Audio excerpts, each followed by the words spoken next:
Hey guys, another week, another video. If you haven't already, please hit the subscribe button down below. It really would mean so much to me. And also, if you like this video, then please give it a thumbs up. I really pray that this video blesses you, and I pray that it encourages you to live out your faith. I guess to start off with, to give you kind of like a bit of background into my story. So I've grown up in a Christian family, and there wasn't a point where I haven't believed in God or in Jesus. But when I was at school, especially when I was in high school, I really struggled with what other people thought about me, and I cared a lot about what other people thought about me. Like, it was ridiculous how much I cared. And so because of that, I wouldn't do stuff that I enjoyed. So like, for example, I've got a hair in my eye. Ow, that's a bit inconvenient, isn't it?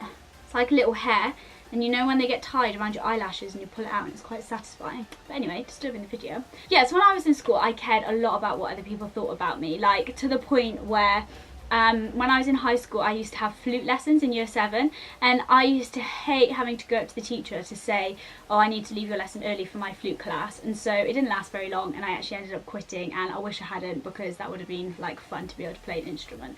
So like, that's how bad it was, me like worrying about what other people thought about me. So to be honest, my Christian faith didn't stand a chance. I just was terrified of people knowing that I was a Christian. And so although I was going to church and stuff and I believed in it, I just wasn't living it out, and I was just not living the life that I should have been living, or even that I wanted to live, out of fear.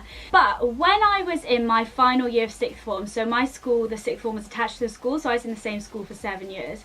And when I was in my final year of 6th form, that was when I fully like encountered the Holy Spirit and was like, man, like, I need to sort my life out, and I need to start living for Jesus, because this is just the best news I've ever heard, and I just need to let it transform my heart. And so I was very aware that I'd spent 6 years like just not telling people about Jesus, not living out my faith, and I only had a year to go. And so that was kind of the year that I started to grow in confidence and started to live out my faith. And so I want to share with you the main things that helped me in that time. So these are, I guess, are my top points for being a Christian at school. So the first point is to own your faith. One of the things that scared me the most about kind of people knowing that I was a Christian was the teasing that would happen. You know, I only got teased by a few people, and it wasn't even like malicious. It was like, I knew they were kidding, but because of like my brain and my inability to cope with it, it really got to me. So even though I knew they were only joking, it really got to me. But actually, when I got to a place where it didn't bother me, and I was just like, well, yeah, like, I do believe in Jesus, like, kind of, I think once you own your faith, people start to recognize that actually, like, they're not getting a reaction out of you, so they're less likely to take the mick.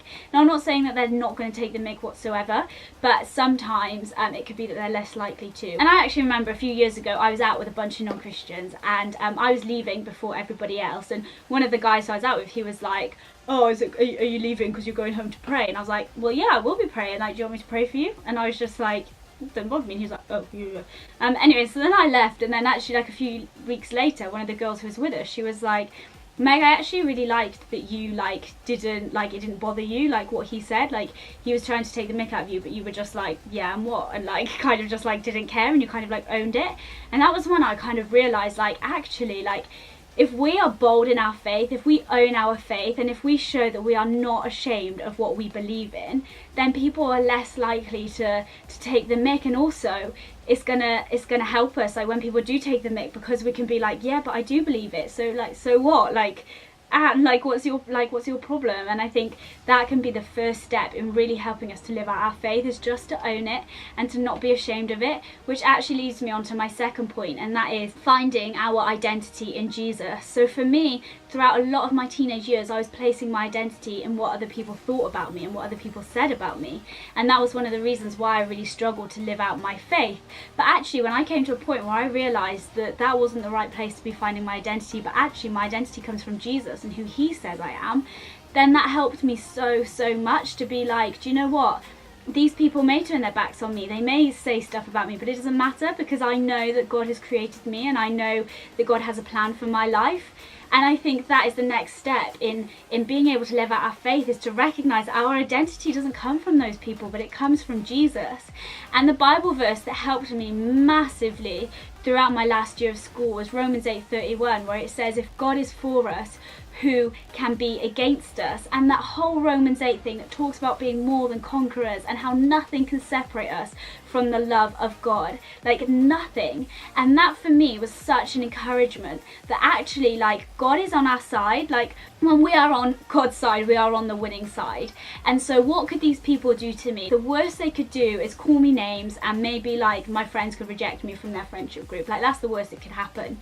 But to be honest, like, I've still got God. So even if that happened, like, I still had God and I still had my identity, and they hadn't taken that away from me. And there's this quote that says, with God on our side, we are the majority, or like something along those lines, which is so true. Like, when we are on God's side, when we are in this relationship with God, like, we are the majority. So in our school, we may feel like the minority. Like, in my friendship group, I was the only Christian, and so I felt like the minority. But actually, in reality, I was the majority because I had God on my side. And so that for me was such an encouragement that we are more than conquerors through Christ who gives us strength. That if God is for us, who can be against us, you know? God is on your side. He is like fighting for you. He is spurring you on. He is giving you the strength to live out your faith. And so take comfort in that, take hold of that. And I think that for me was like a massive step in kind of overcoming that. And then finally, pray your socks off for your school, and pray that you would see revival. Like, you can see revival happen in your school. You can be proactive in it and pray for it, and it's exciting. So those are probably like my top tips, I would say, for being a Christian in the school. I hope this video has been an encouragement to you. I'm thinking of doing a video soon about tips and sharing our faith, because I know actually it's one thing having all these points of kind of that can encourage us to live out our faith, but actually it's another thing like knowing how to share our faith. So I think in a few weeks time I'm gonna film a video that kind of, yeah, where we can talk about how we share our faith and kind of how we share about Jesus. So stick around for that. If that's something that you want, then hit the subscribe button so you don't miss out. If you've got questions about how to share our faith that I could answer in that video, then please do leave the questions in the comments below. Have a really good week. Thank you for watching. I will see you again very soon. Bye!